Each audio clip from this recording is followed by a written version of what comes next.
Zara's husband took over Harry's Invictus role as the Duke axed from System following the Netflix drama.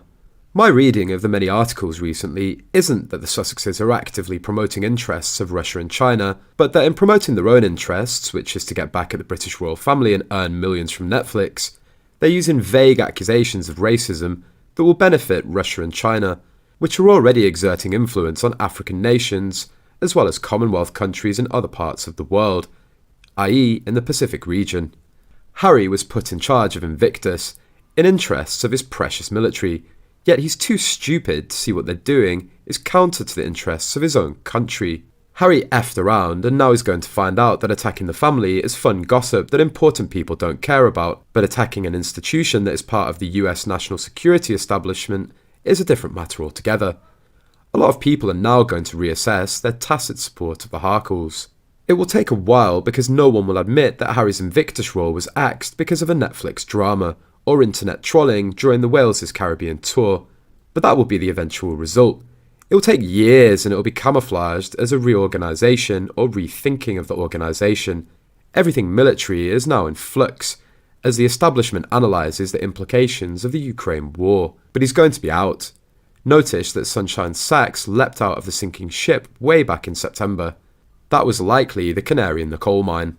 What? His Invictus role was axed? I'm confused. I must be reading this all wrong. Lol. Invictus gets a lot of funding from the government. He could be poisonous if he keeps up with his dialogue that the monarchy and the Commonwealth are evil. Remember, this was allegedly never Harry's idea anyway. The royals gave it to him, something to call his own and give him a purpose.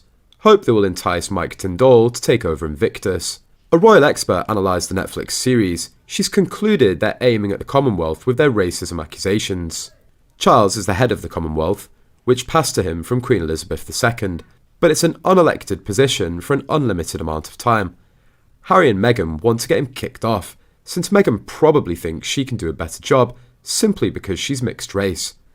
Certainly, since the only Commonwealth heads have been the last 3 English monarchs, Harry and Meghan seem to be doing their best to ensure that William will not hold the position when he ascends the throne. It may be the case that by that time, the Commonwealth moves to an election system anyway. Aside from showing the story of their courtship, the 6 episodes of Harry and Meghan also look set to highlight long-running grievances that have roiled Britain's royal family for years. The president and chief media analyst of Variety intelligence platform hit out at the couple in the recent piece for the publication. In the article titled "It's Well Past Time for Harry and Meghan 2.0", Andrew wrote, "There can only be so many revelations left to share with the public now that the couple has exiled themselves away from their fractious coexistence with the monarchy. Given that they've beaten this horse to death, perhaps this one-trick pony is due for the glue factory." He added, "Their game plan has always been, come for the sub-story, stay for the high-minded uplift."